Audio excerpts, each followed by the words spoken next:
आई की गूंज, शाही मोहर का रहस्य। अध्याय 1। रिहाई के बाद का सन्नाटा। बीरबल की चतुराई से निर्दोष व्यापारी रामचरण, जिसे झूठे दस्तावेजों और सबूतों के आधार पर जेल में डाला गया था, अब आजाद था। दरबार में सन्नाटा था, लेकिन ये शांति तूफान से पहले की थी। सबूतों के साथ छेड़छाड़ करने वाले मुंशी और 2 प्रहरियों को जंजीरों में जकड़कर बादशाह अकबर के सामने पेश किया गया था। बादशाह अकबर का चेहरा गुस्से से लाल था। उन्होंने कड़कती आवाज में कहा, बीरबल, तुमने आज न केवल एक निर्दोष को बचाया है, बल्कि हमारी न्याय व्यवस्था पर लगे दाग को भी धोया है। लेकिन सवाल यह है कि एक मामूली मुंशी में शाही दस्तावेजों से छेड़छाड़ करने की हिम्मत कैसे आई?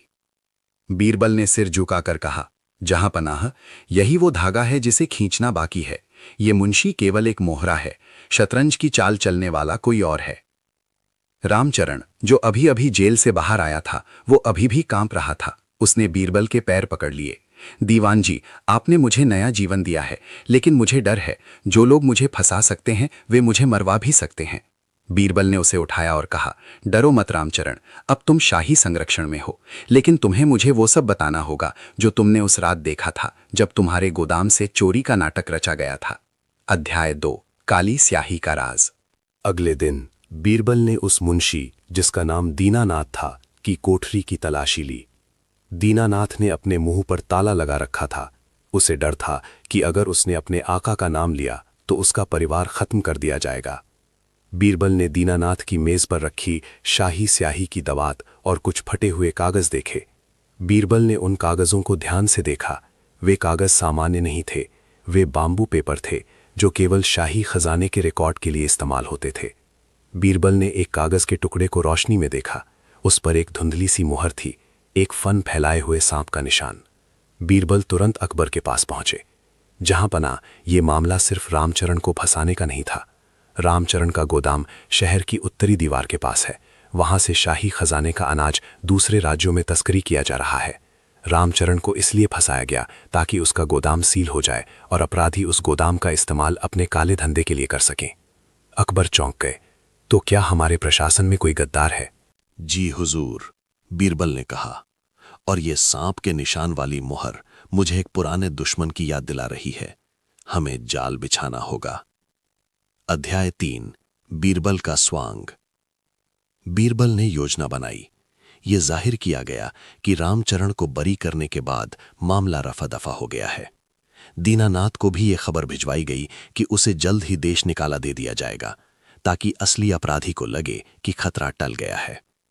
उस रात आगरा की सड़कों पर एक बूढ़ा कुबड़ा भिखारी घूम रहा था।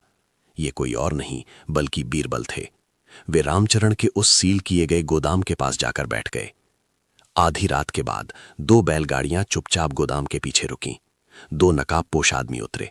उन्होंने गोदाम का ताला, जो शाही मुहर से बंद था, एक नकली चाबी से खोला। जल्दी करो, एक ने फुसफुसाते हुए कहा। शेर खान का आदेश है कि आज रात तक सारा बारूद यहां से निकल जाना चाहिए। बारूद? बीरबल के कान खड़े हो गए। मामला अनाज का नहीं बल्कि राज्य की सुरक्षा का था। बारूद की तस्करी करके विद्रोहियों को बेचा जा रहा था। बीरबल ने अंधेरे का फायदा उठाते हुए अपनी जेब से कुछ कंचे मार्बल्स निकाले और बैलगाड़ी के रास्ते में बिखेर दिए। जैसे ही वे लोग धारी बोरे लेकर निकले, एक आदमी का पैर कंचे पर पड़ा और वो धड़ाम से गिरा। बोरा फट गया और काला बारूद सड़क पर बिखर गया। शोर सुनकर पहरेदार, जो बीरबल ने पहले ही वहां छिपा रखे थे, बाहर निकल आए। पकड़ो इन्हें।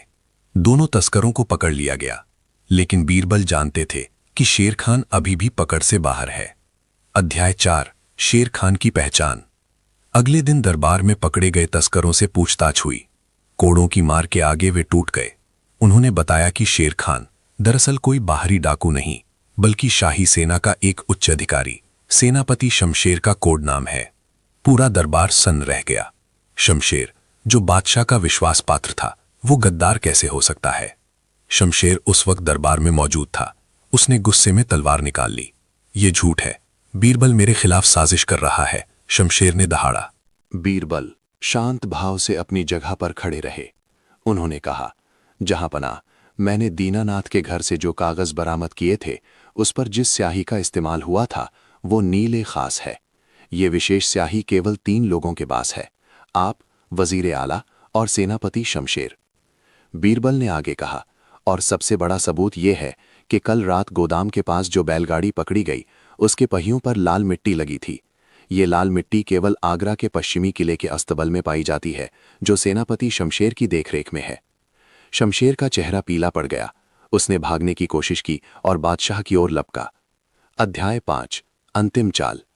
इससे पहले कि शमशेर बादशाह तक पहुंचता, दरबार के एक कोने से एक जाली गिरी और शमशेर उसमें फंस गया। बीरबल मुस्कुराए। शमशेर, मुझे पता था कि तुम अपनी ताकत पर घमंड करोगे और भागने की कोशिश नहीं बल्कि हमला करोगे। इसलिए मैंने कल रात ही तुम्हारे जूतों के तलवों में एक विशेष गोंद लगवा दी थी जब तुम नमाज पढ़ रहे थे। देखो, तुम जाल में फंसने से पहले ही लड़खड़ा रहे थे। शमशेर ने हार मान ली। उसने कबूला कि वो पड़ोसी दुश्मन राज्य के सुल्तान के साथ मिलकर आगरा के किले को बारूद से उड़ाने की साजिश रच रहा था। रामचरण का गोदाम किले की दीवार के सबसे करीब था, इसीलिए सुरंग बनाने के लिए उन्हें वो जगह चाहिए थी। रामचरण को जेल भेजना उसी योजना का हिस्सा था। अध्याय 6 न्याय का नया सवेरा। शमशेर को काल कोठरी में डाल दिया गया और उस पर राजद्रोह का मुकदमा चला। रामचरण को न केवल उसका गोदाम वापस मिला, बल्कि उसे शाही आपूर्तिकर्ता यानी रॉयल सप्लायर का दर्जा भी दिया गया। बादशाह अकबर ने बीरबल को गले लगा लिया। बीरबल, अगर तुम सबूतों से छेड़छाड़ करने वाले उस छोटे से सिपाही को नहीं पकड़ते तो हम कभी इस बड़ी साजिश तक नहीं पहुंच पाते। तुमने आज सल्तनत को बचा लिया। बीरबल ने झुककर सलाम किया। जहां पना, अपराध चाहे छोटा हो या बड़ा, वो अपनी परछाई छोड़ ही जाता है। बस जरूरत है सही रोशनी की जो उसे दिखा सके। रामचरण ने जाते जाते बीरबल से पूछा, दीवान जी, आपको कैसे पता चला कि मुझे फंसाया गया था? बीरबल ने हंसते हुए कहा, रामचरण, जिस दस्तावेज पर तुम्हारे हस्ताक्षर होने का दावा किया गया था उस पर तारीख 31 फरवरी लिखी थी। जालसाज अकलमंद तो थे, लेकिन उन्हें ये याद नहीं रहा कि फरवरी में 30 या 31 दिन नहीं होते। अपराधी अक्सर अति आत्मविश्वास में ही मारे जाते हैं। पूरा दरबार बीरबल की बुद्धिमत्ता पर वाह-वाह कर उठा। उपसंहार। इस घटना के बाद आगरा में न्याय व्यवस्था और कड़ी कर दी गई। बीरबल ने गुप्तचर विभाग का पुनर्गठन किया। रामचरण ने अपनी वफादारी निभाते हुए गरीबों के लिए लंगर खुलवाया। लेकिन शमशेर की गिरफ्तारी ने दुश्मनों में खलबली मचा दी थी। जेल की सलाखों के पीछे से शमशेर ने कसम खाई थी कि वो बीरबल से बदला लेगा। क्या शमशेर जेल से भागने में सफल होगा? क्या बीरबल के सामने कोई नई चुनौती आने वाली है? ये सब समय के गर्भ में छिपा था, लेकिन एक बात तय थी, जब तक बीरबल है, न्याय का दिया बुझ नहीं सकता। साजिश का दूसरा अध्याय, अदृश्य दुश्मन। अध्याय 1 जेल की दीवारों में दरार। शाही जेल की काल कोठरी में अंधेरा था, जहां सेनापति शमशेर जंजीरों में जकड़ा हुआ था। उसकी आंखों में पछतावा नहीं बल्कि बदले की आग थी। उसे पता था कि बाहर उसके वफादार अभी भी मौजूद हैं। एक रात जब पहरेदार शमशेर के लिए खाना लेकर आया तो उसने शमशेर के कान में धीरे से कहा, हवा का रुख बदलने वाला है हुजूर। काली छाया आगरा पहुंच चुकी है। शमशेर के चेहरे पर एक कुटिल मुस्कान आ गई। उसने रोटी तोड़ी और उसके अंदर से एक छोटा सा लोहे का तार निकाला। ये उसके आजाद होने का नहीं बल्कि संदेश भेजने का जरिया था। उसने दीवार पर एक खास जगह खुरच कर इशारा कर दिया कि योजना शुरू की जाए। अध्याय 2 महल में अपशकुन। अगले कुछ दिनों में आगरा के किले में अजीब घटनाएं होने लगीं।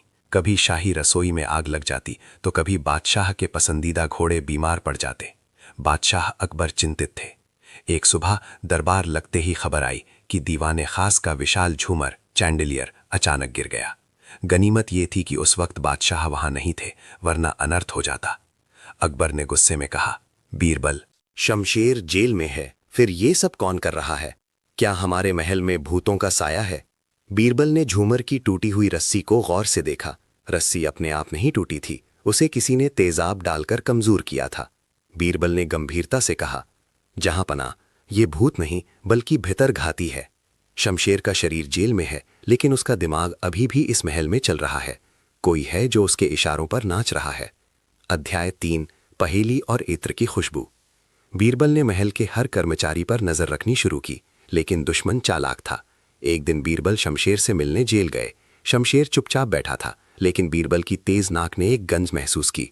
शमशेर की कोठरी में चमेली के इत्र की बहुत हल्की खुशबू आ रही थी। जेल में इत्र की अनुमति नहीं थी। बीरबल तुरंत समझ गए, ये इत्र महल की शाही नर्तकी अनारकली की दासी जमीला लगाती थी। जमीला शमशेर की पुरानी प्रेमिका थी। ये बात बहुत कम लोग जानते थे। बीरबल ने सोचा, तो संपर्क का जरिया जमीला है।